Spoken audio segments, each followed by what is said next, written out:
Well, the gender surrender agenda has become a well-oiled machine as it plows through major institutions in America. Since it was really difficult to pick just one story to discuss this week, we're going to look at these 5 jaw-dropping headlines. First, let's start in Seattle, where public schools offer free sex change services to students as young as 13, and there's more, without telling parents.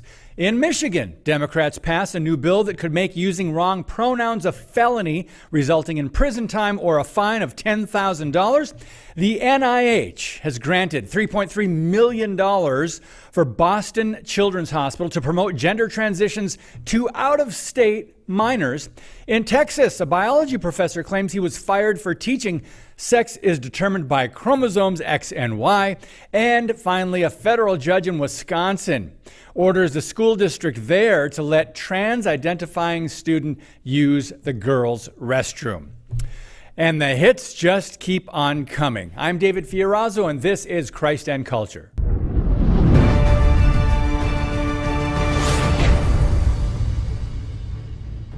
Okay, so let's start out on the West Coast, where the largest government school district in Washington is referring children to a few so-called health and wellness centers to receive free, quote, gender-affirming care. What could go wrong?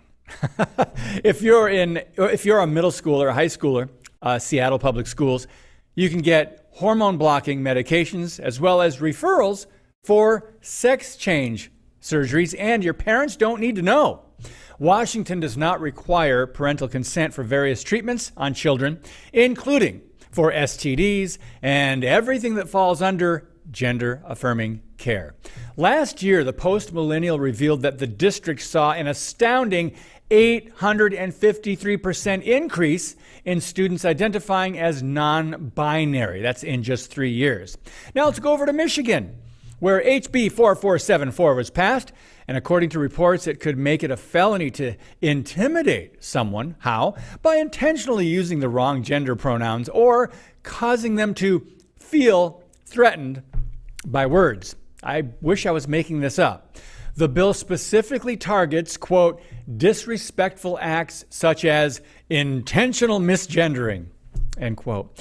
Offenders are guilty of a felony punishable by imprisonment for not more than 5 years or by a fine of not more than $10,000. The bill specifically addresses sexual orientation and gender identity or expression as protected classes. The radical legislation is clearly unconstitutional, but when has that ever stopped the left? If the Michigan Senate approves the bill, Governor Gretchen Whitmer will likely sign it. Elections have consequences. Next, the NIH, the National Institute of Health, under the Biden administration, has given over $14 million of taxpayer funds for 8 project grants, specifically focusing on people who identify as transgender. Nearly $7 million of that is geared specifically for minors. Last year, Boston Children's Hospital was exposed in a scandal when the public found out they were pushing and performing gender transition, end quote, surgeries on children as young as 13. The hospital raked in a $3.3 million grant from the NIH to build a pro-transgender website and a training program targeting children in other states. The grant actually began in September of 2021 and will end August 31 of this year. Let's go down to Texas, where a biology professor for the past 20 years says his lessons on chromosomes, human biology, and sex led to his dismissal. Dr. Johnson Varkey taught the same lessons for 20 years, facts about the human reproductive system, and he never had any issues until he received a notice of dismissal.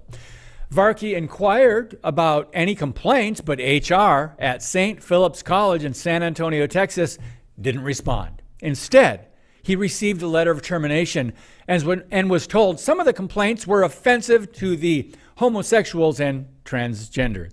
First Liberty is handling his case, and they insist the professor's speech is not only backed by science and his religious beliefs, but is protected under the First Amendment. We'll see how that case goes. We were once a healthy society in which free speech was protected. People could voice their opinions. They could disagree with government. And we could have respectful debates of ideas, but not anymore. Finally, let's go to Wisconsin. A leftist judge ruled in a Milwaukee area school district they'll be forced to allow male students to use the girls' restroom and locker room if they identify as female. The Mukwonago area school district can no longer enforce its recent policy that would have protected young girls and banned students from using bathrooms of the opposite sex. The mother of an 11-year-old boy who identifies as a girl filed the lawsuit on behalf of her son, and one judge's decision now blocks the entire district from keeping him out of the girls' bathroom. So gender confusion has become a massive issue for concerned parents, as we've seen outrage, disgust, more families either removing their children from public schools or weighing in on bathroom policies at public school board meetings. Back in March, by the way, I referred to this as the most programmed generation in history. Remember, as of last year, approximately 300,000 minors between 13 and 17 years old identified as transgender. This is tragic. So the trans train has become an unstoppable locomotive, and it's steaming through our culture.